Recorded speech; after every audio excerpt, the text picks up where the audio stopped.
读《桃花源记》，作者梁荣若。陶渊明生长在东晋末年到南朝刘宋的乱世之中。那时候东晋偏安在长江流域，政治很混乱黑暗。先是司马道子跟他的儿子司马元显把持政权，贪污受贿，败坏国政。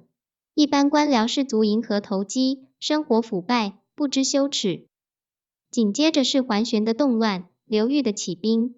刘裕虽然比较有军事上的成就，可是他的文化教养程度很低，而且因为南征北战，国家经费开销很大，征收的税金很重，人民生活非常痛苦。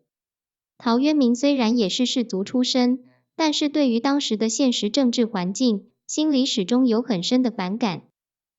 陶渊明很有学问，他的思想里面有儒家的伦理，也有道家的自由，但是他没有能力用他的理想去改变现实的社会，只好用文字虚构一种理想的世界来安慰自己，也是讽刺现实。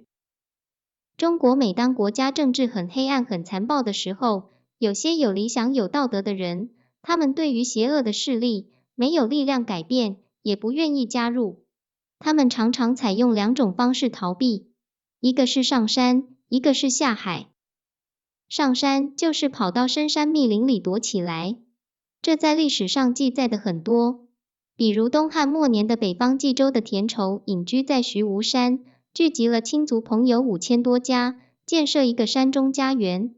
他们在这个自治地区有农业，有法律，有教育，治安良好，生活安定。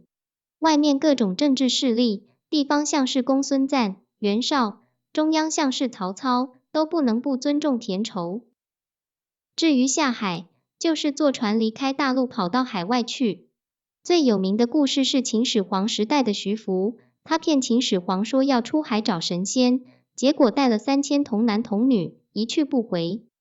像台湾、安南、暹罗、缅甸、马来、印尼，现在有大量的华人移民的后代。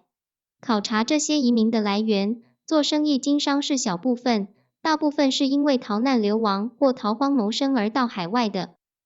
然而，这些上山下海的人到的地方，都不是像桃花源的世外乐土，他们都还得靠着努力奋斗，流血流汗，最后才能过上和平安乐的美好生活。陶渊明的桃花源是诗人幻想的神仙世界，是没有人能够找到，也永远找不到的。因为所谓的桃花源，不是找到的，而是创造的。在现实世界里，只要用了人的智慧力量，随时随地都可以造成桃花源。青年人的责任，应当立志把自己住的社会改造成桃花源，再推广开来，使得全国、全世界都变成桃花源。暴秦的黑暗残暴是没有办法逃避的，也不应该逃避它。